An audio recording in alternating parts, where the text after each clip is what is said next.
Aloha, everyone. Welcome to Hawaii Abroad Audio Podcast. I'm your host, Auntie Max, and today is Aloha Friday.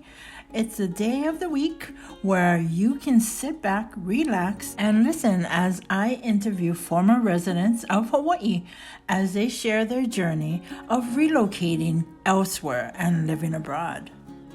In this episode, I'm talking story with honey girl Hoe-Pedro.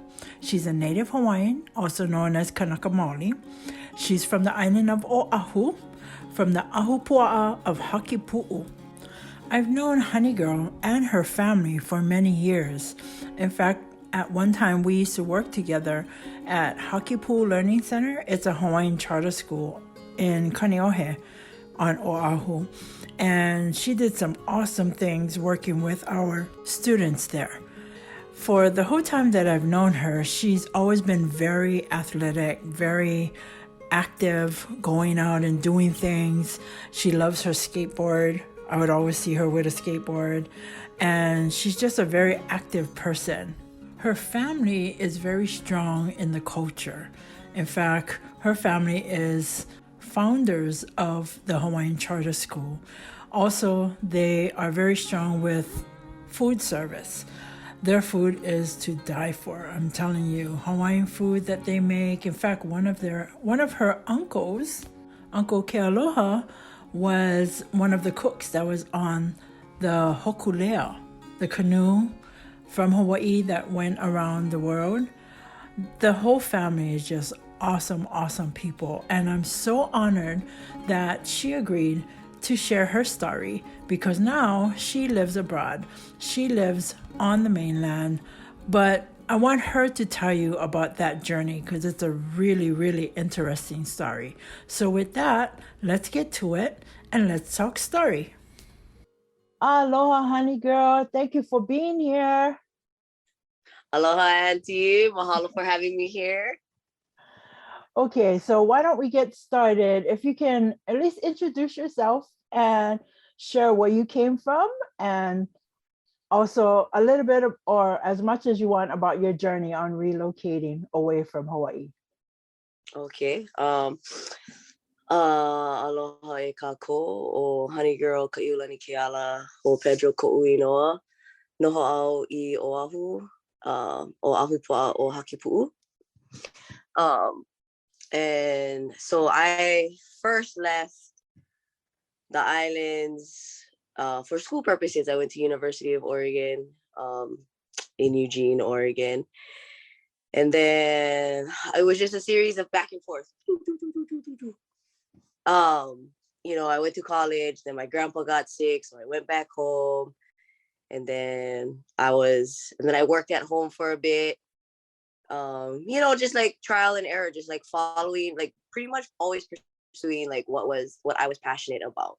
So at the time I was passionate about books and coffee, and I worked at a bookstore and a coffee shop. And then the 2 years that I went to college, I actually paid that off and was out of debt. And so because I was out of debt, I went on this super long road trip from California to Washington, kind of solo style. I never have a car. I did a lot of like train rides, bus rides, and ride shares. And then kind of on there, I met like a bunch of people on that journey, and they kind of inspired me to move back to the States and pursue more of my interests. So one of my main interests that has been with me throughout my childhood and my adult life is skateboarding. So when I was going to college originally, we were in the works and the process of building a skate park under a bridge. And kind of like 2012, 2013, that fire got reignited. So they actually kind of made a call back for all of the skaters too, who were at the first committee meeting. And in 2015, the park was officially built. So, and I've been working in the skate community for the city of Eugene, I don't know, ever since. So I've started like skate programs here. What's cool about this one is like Oregon is a very rainy state, and we built the skate park under a bridge, which means we can skate there 20, like all year long, no matter the rainy season. So we started after school programs. We also started like a free program for low income families where we provide all the skate gear and we provide free instruction. So because it's free, it's a first come, first serve basis, but we pretty much are full all the time, every time. So like every weekend. So it's only like so it's on the weekends and it's 2 days, Tuesdays and Thursdays. So we have 4 days a week where we do the free program. And then in the spring and the summer, we do paid programs. Just because they're a little bit more intensive. So it's like more 1-to-4 ratio. So a closer ratio for like better instruction. Whereas, in the free program, it's like whoever shows up, if we can handle it, we'll take it. So that's what I did. And then honestly, yeah, I guess my journey in the States have been, really all about pursuing my interests. From skateboarding, I discovered snowboarding. I was very resistant to doing anything in the snow, but my friends got me going one day. I fell in love with that. So I ended up moving to Idaho, McCall, Idaho, for winters. So now I travel seasonally. So winters, the past 3 winters, I've been in McCall, Idaho, teaching snowboarding. So teaching and group management, I've just had that under my belt for forever already. But snowboarding, actually, that I had to learn, and I picked up on it pretty fast, probably because of my skateboarding, experience and background. But yeah, I fell in love with snowboarding and learned how to kind of work on the go, if that makes sense. So now I do seasonal work. At first you're like, oh, I can only stay for 3 months. You're not going to think you're going to get a job. But if you're a solid worker, they want you for as long as they can have you. And so for me, it's seasons now. So I spend, right now, my summers. So this last year, I actually spent my summer and winter in Idaho, and then my spring and the fall in Utah doing mountain biking, because I just discovered mountain biking. So now I'm like, oh, gotta. And all of these hobbies and interests are kind of expensive. So it's a lot easier to just like immerse yourself. Like it's a lot more financially feasible to immerse yourself in these cultures. So in Idaho, I am associated with a Brundage Mountain Resort, and they have employee housing. So that makes like my cost of travel so cheap. It's a 9-hour drive, and maybe about like cost $100 to fly back and forth. So I have multiple options of getting to and from. And I have an apartment in Oregon, and I have just like a roommate, again, to like offset costs. And then when I'm in Utah, I just bought a van and I live in a van. So I live the dirtbag life in Utah, but the weather allows for that. And then Utah itself is, like the housing situation there is horrible. And so a lot of people who come and work in Utah also live in their vans. And so there's like a bunch of like free showers. There's a bunch of like just local facilities that like the infrastructure of Moab like allows for people to be living out of their vehicles. Like it's very feasible for that.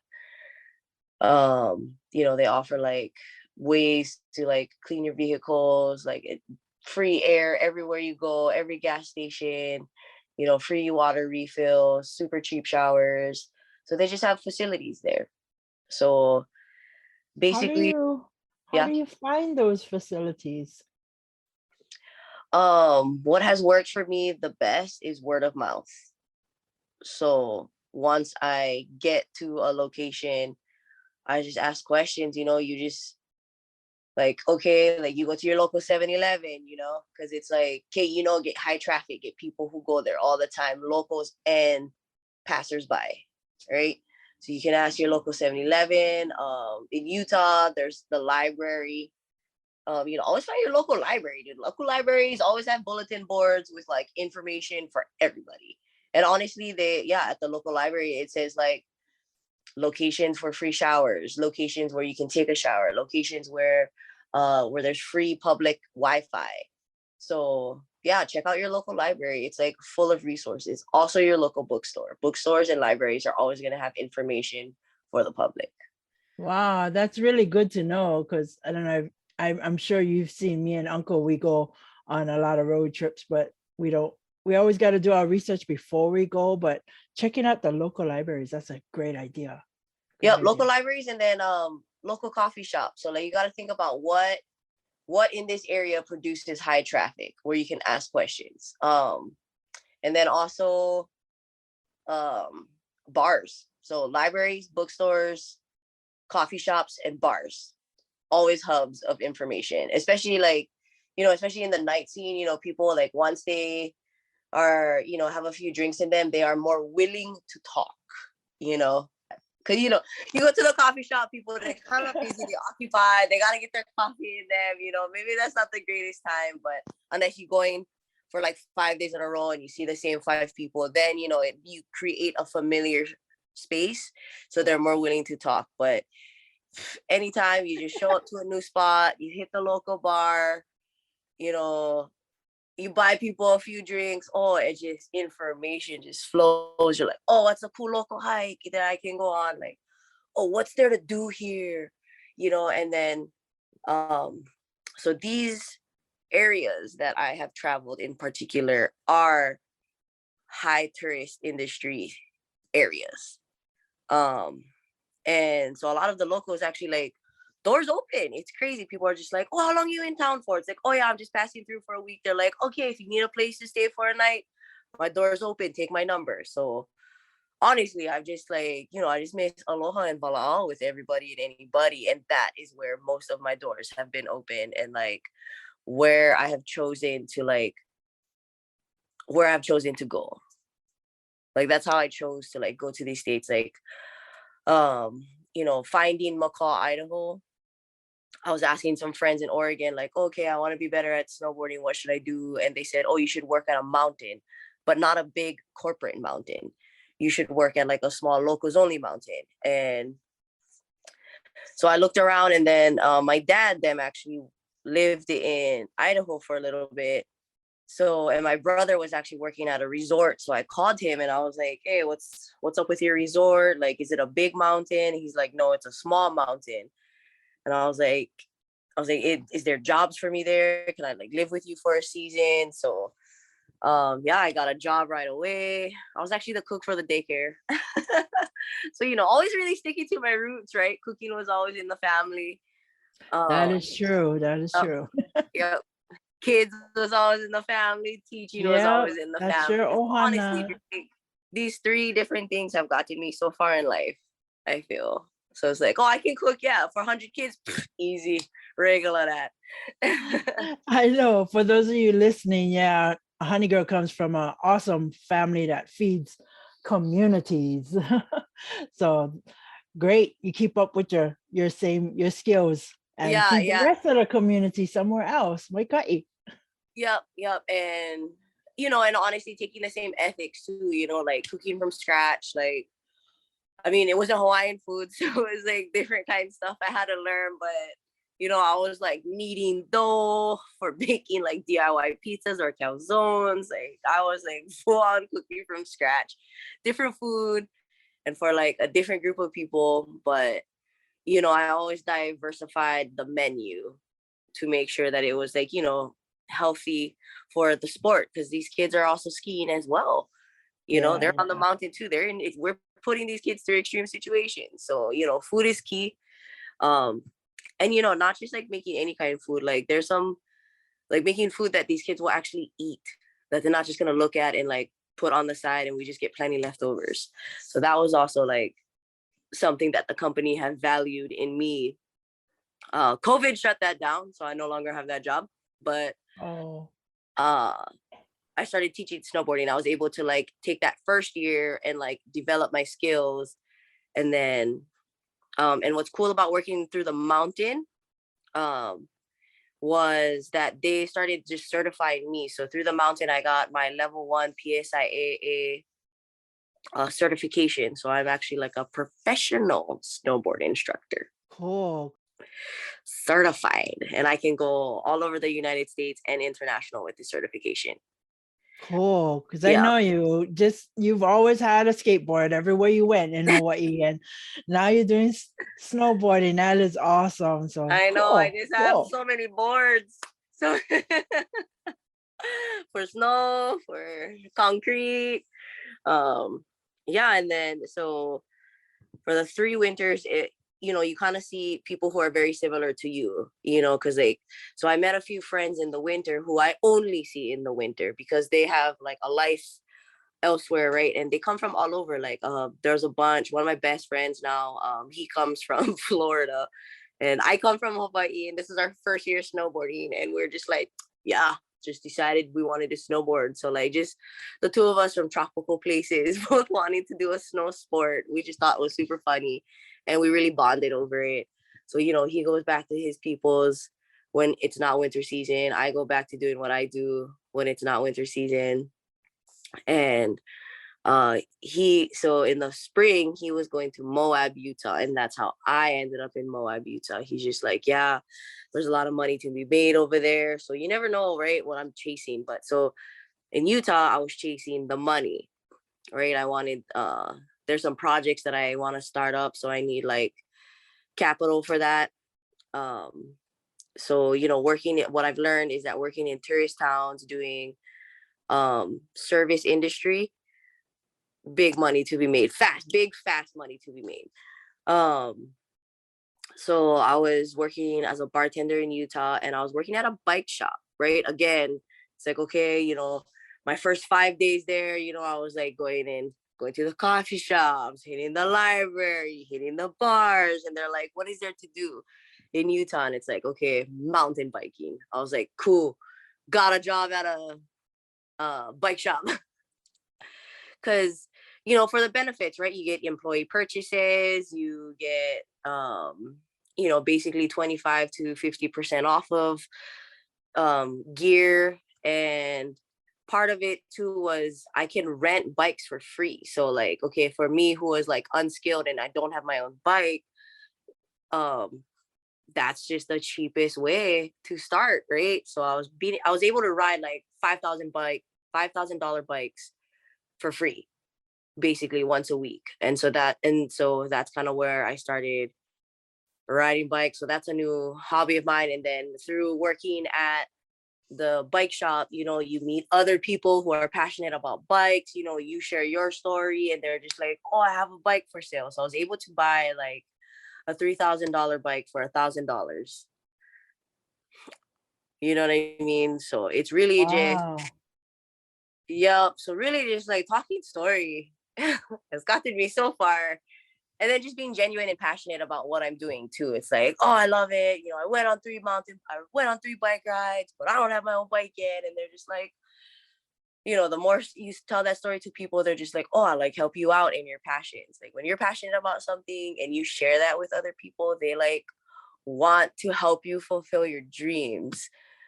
And I'm the same way too. I see people like they tell me their story, and I'm like, oh, this is what I have learned, and I share everything that I have learned to help them on their journey. So really, I feel like I'm just creating a different sort of community. Like with the technology that we have, I've been able to keep in touch with everybody. And that's also kind of how I orient my Instagram now, is like people just follow my journey, see where I'm at, see what I'm doing, why I'm doing it. I try to relay all of this information to in my posts and whatnot, but and like that's how my friend list and my followers keep growing. It's like I just keep meeting people who are also following their own passions. Some people are in Moab to take photos because you get like the lighting there is just so amazing, right? And then you just like the sky is big.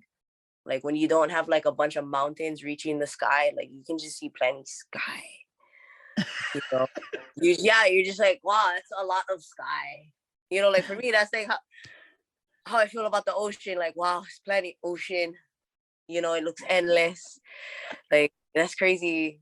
Like in Oregon, like the sky is not as big because it's mountainous, right? And so you see the mountains reaching the sky. You cannot see past the mountain. Whereas like in Utah, you look left, right, north, south, east, west, and it's just like sky, sky, sky, sky, sky. You can see peaks upon peaks upon peaks. Like you can see that there is mountain, but they're far, far away, you know, and mainly all you see is the sky.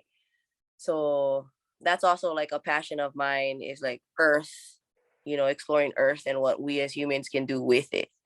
You know, sustainability has always been like a thing for me. Um, you know, sustainable practices. So part of my journeys is learning how to be sustainable in these different ecosystems. Like my diet is different when I'm in Idaho because it's winter. Like I just crave different foods too. And then like I have different energy levels. So if I go from like Oregon to Idaho, boom, my diet changes right away. I eat more fatty foods, I eat more meat, because it's colder there. In Oregon, I eat a lot of fruits and vegetables. Like I'm a lot more vegetarian here. Just because like Oregon is very life-giving. There's a lot of fresh fruits and vegetables. Oh, everything tastes ono. The meat industry is kind of hit or miss over here, so I don't really eat as much meat in Oregon, but the meat industry in Idaho is amazing. Everything tastes delicious, and like you know, the animals are very well taken care of, but Idaho is also considered high desert, and the weather is so extreme that actually fruits and vegetables don't really grow there very well. And I think it's junk because it's like processed and imported. Like Cisco provides all, because I'm living in a small town there. It's like population 700, real tiny. So you know, you're not getting local stuff, and like there aren't farms. Like farms are like maybe like an hour away from the town I was living at. So you're not really getting fresh anything except for meats and animals. And you know it's fresh if it's elk because people just hunt that. So like nobody farms elk. So if you go to like any restaurant and they have elk there, you know that's the freshest meat available. Mm-hmm. So kind of learning your area, yeah, like what's local around here. I Yeah. love the experiences that you've been through. It's unreal. And yeah, you just talking about food and sustainability. I know that's your family thing, you know. Where does this food come from, you know, and is it Yeah, who fresh? did this? Right? It's so Who got awesome. this shit? I know I try to follow your Instagram account, and yeah, I see you at all different kind of locations, and that is so good. I'm so happy you're still young, so you can go on and do all of that. So you being that's like life, school of life, yeah, just I going mean, through. yeah, that's like, yeah, the learning is in the doing. I just gotta go do it, right? Ay, makahana ka ike, right?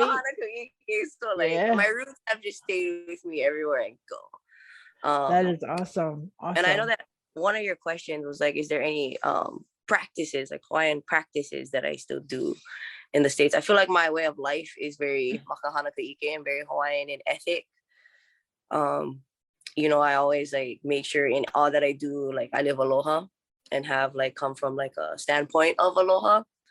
Um, and so every time I enter a new place, I always try to find a vahipana to do oli, you know? So I always make, you know, Wow, my yep. God. Eh. So every time I enter a new place, like, you know, when I first got to Idaho, you know, went to the top of the mountain, did my introductory oli and my mo'oku au hau, like, hello, I'm here. I Top love it. Idaho, you know? I love it. So So I oli a lot. so you can take the Kanaka out of Hawaii, but you cannot take Hawaii out of the Kanaka, No, right? for real. So And, you know, what's cool is I get a lot of feedback, you know, like, because people can tell that I am Hawaiian. Like, I'm not just from Hawaii, right? It's like, it's in my accent. And then it's like, and just like my mannerisms, because like not all the time am I by myself. Like sometimes when I first enter a new place, like I get friends with me and I'm just like, yeah, I'm gonna stop right here and do an ollie right now. And they're like, what is that? I was like, oh, I'm gonna chant. I'm gonna introduce myself to this place. And so they just kind of so they just kind of watch and they're like, why you do that? How come you do that? And they're like, and then they kind of tell my story too, because like, okay, like obviously I'm wahine, so I don't actually go to the bars by myself. I'm always with a friend. So when we do that, then they'll tell the story like, oh yeah, we was at the, people like, oh, what kind of adventures did you do today? They're like, oh, we hit this mountain. Honey girl did a chant like, oh, chicken skin. Like it's chicken skin for them, but it's like it's proper for me. It's like protocol, it's automatic. It's like how you just enter a place, introduce yourself. Hello, Right. Right. right, yeah. So it's like, so that's how I feel. I only a lot, actually. I only a lot when I'm like sad and I miss home. Yeah, I do. I have a bunch of hala up here, so I also weave hala a lot. I make my own kind of stuff. I just like to make stuff for myself. Like I was always into crochet. Now I am into hala, so, so I'm always I weaving know. and twisting stuff. I remember you always crocheting things, and I saw some of the photos that you were still doing some of your crochet, and I was like, yeah, I remember her teaching the kids that. And in fact, I got 2 new grandbabies. Maybe I should Yeah, hook up hit with me her and tell up. her I need some booties or something. Oh my gosh, I started making the cutest booties for the babies. So yup, hit me up. It's so fast and easy to make. My business page is Oh, Honey's Hoods. Honey's Hoods and there, Goods. there you go. Plug. There you go, girl. People ask how do you afford this? It's like, okay, my bills are very minimal. I live pretty minimalistically. Working at a bar, you drink for free. Working at a bike shop, you get to ride bikes for free. Working at a mountain resort, you get to snowboard for free, right? You get a free pass. So like honestly, I don't pay for a lot of stuff. Because like, woo, snowboarding like passes like to just one mountain, $800 to $1,200. If you just go and ride for a day, $100 to ride for the day. It's like, oh my God, that's expensive. So Wow. So now I was wondering if we can kind of redirect the conversation and talk, sorry, a little bit about home. okay. If you can maybe compare some things of what you're doing now and you're exploring. Were you able to do any of that at home in Hawaii?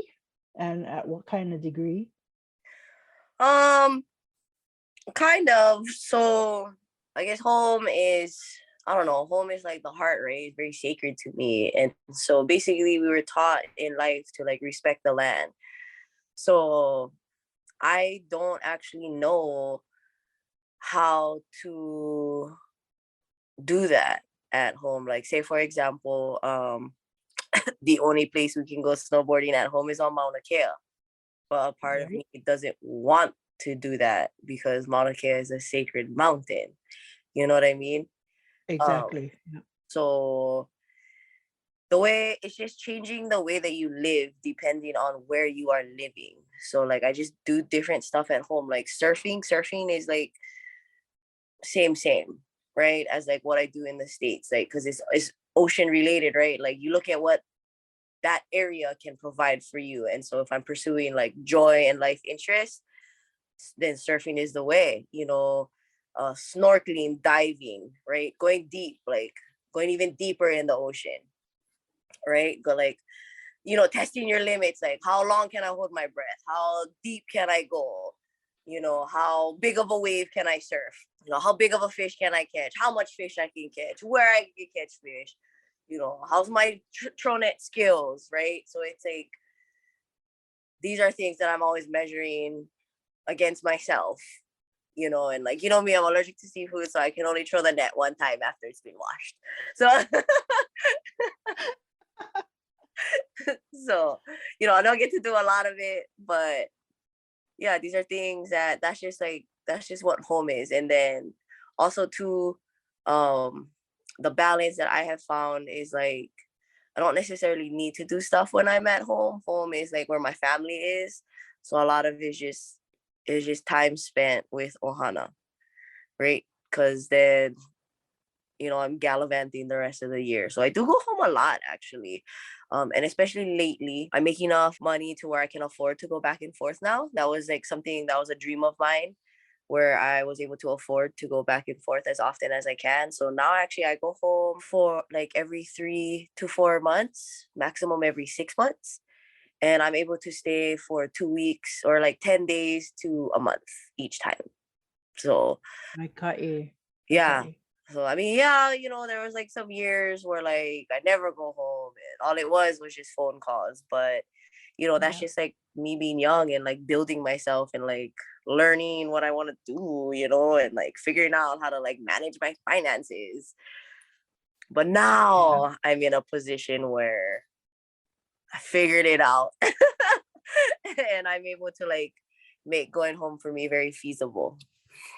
That's great. Yeah, you got to go home and rejuvenate. Yeah, see the ohana, spend time, build memories, and then go back and do what you do. Yup, exactly. Everybody keeps having babies, my auntie. I'm just being more and more auntie. So, oh, you just need plenty money for the keikis, plenty money to Right? travel. It's like, oh Right? my. How about sharing with us some fond memories that you may have had from home? Because I know you got many. Oh, I have so many. I mean, my time at Hakipuʻu was pretty killer, like it was in hindsight, these memories were always like valuable to me just because these are my best friends, my family, like they're already close to my heart. But in hindsight, these memories are close to me because we really was like the first of its kind, at Hakipu, like chanting, having like oli battles and like makahiki, like that's I feel like yeah, that's like testing your limits like from island to island, school to school. Like how big is your aloha spirit, right? So like that kind of competitive spirit was pretty fun and like yeah, definitely gathered super fond memories. And yeah, I guess a lot of my fondest memories are just like the ridiculous times I spent with my ohana, like when we was young and we were pretending to be Pokemon and Digimon at the beach, like role playing with like your many cousins, like, oh, we all go hiking, we get lost, we all get in trouble together, we have like sand fights. Like these are all super fond memories for That me. is awesome. Awesome having a great childhood and, all the time that you grew up in Hawaii. You Yeah, build like good memories. yeah, I just tell you. gallivanting. Yeah, I'm pretty much just gallivanting on bigger land, but I'm pretty much the Right? exact same thing as I did at home. Well, honey girl, I'm so glad that I was able to talk story with you. Before we end today, I was wondering, do you have any message that you would like to share with people out there, especially those from Hawaii that had to relocate or even thinking of relocating now? So, you have any kind of message that you would like to share? I do is to just do the thing. Is to just do it. When I was first kind of like on this journey and on this mission, a part of like things that would like affect my heart in a heavy way was, oh, how can I afford to go home? Right? Like, oh, I miss it. Like, oh, everything is too expensive, this and that. Basically, I was focusing on the problem, right? But here I am actually like living my best life and like I don't focus on the problem anymore. Like now I focus on the solution, right? Like, how can I make this work? How can I go home? And like because I've been doing this for like a few years now, I trust the process. But just take that initial step. Like if you like go home, just go home. Like don't let all of the weird stuff in your head stop you. Like, oh, I feel like a failure if I go back home. Oh, I've been fighting with everybody. It's like, dude, just go home. And like once you're home, like everything changes. My perspective changes. My thoughts change, literally upon landing. Like upon landing, I'm like, oh, I made it. I did it. Like it doesn't even matter if I can afford this, and like life will provide you the answers. And like, if you take the steps, right, then the path will open. But like, honestly, you're not going to see the path until you start walking it. Right. And so I kind of just had to take this leap of faith of like, oh, well, if I'm at home, I'm not working, like income is not coming my way, but it doesn't even matter, because like once I'm home, like I get so much different fulfillment in life that it's like when I go back to the States, it's like, okay, time to make money again. That I've learned to find balance. And so if I could just encourage other Hawaiians to continue to go home and like make this back and forth life feasible, I encourage that. Also, I think that's the Hawaiian way. We were always navigators and sea voyagers. Now we just live in a time of modern technology where we can fly. So it was always in our roots to travel, to learn, and to take all of that knowledge back home to like reinvest in our community. So that's kind of what I'm building now. And I encourage like all others, especially Hawaiians, because like we get real sad when we're away from home for too long. So go home. I love that. It's gonna work out. Great message. Thank you so much, especially entwining that with our history and our roots about being navigators. Yeah, that's us. Yep. And we got to go back home. Just do it. Go back home, get rejuvenated, and then go back and do what you do. Right? Yep, Build exactly. new memories. It's balance. It's a different way of life. I'm not stable in a sense, but I'm like stable in a sense because I hit the same mountains every season. I typically kind of tend to go home during the same months. So it's like, it's pretty reliable. You can depend on me coming home and this month and on that month. So like, because it's a habit, people now adjust, like people at home adjust for like me coming home, and they may free up their schedule so they have time for me. And now all of my work spaces in the States are like, oh, when are you going home? How long are you going home for? And they adjust the work they have for me, knowing that I'm gonna be gone. So, I'm just building familiarity, building a little schedule in like diverse community across multiple states. That's awesome. I want to thank you, honey girl, for being such a great representative out there in the big world from Hawaii. You're doing great. You're practicing your culture. You're sharing that aloha, and just overall, you're just doing an awesome job and learning from the school of life. So mahalo, Yeah. mahalo, mahalo. Thank you so much. Okay. Of course. Yeah. Mahalo for asking me to do this. I was like, oh wow. No problem. No problem. I know we can continue and talk story forever, but I gotta let my listeners go and enjoy their life. So not a problem. And you too. You too. Thank you for joining me today. Okay. You have a great day. You guys Mahalo. too. Aloha everyone. Okay, mahalo at the Uiho. See, gang, I told you that was an interesting interview. Wow, what a strong wahine, willing to take on this big world. I hope you guys saw value in that interview and learned as much from Honey Girl as I did. So please share this episode with your family and friends. And make sure you subscribe to Hawaii Abroad Audio Podcast Show so you can get early notifications once new podcast episodes are released. All right, everyone, time to hele. You guys have a maika'i day. This is Auntie Max signing out. Aloha!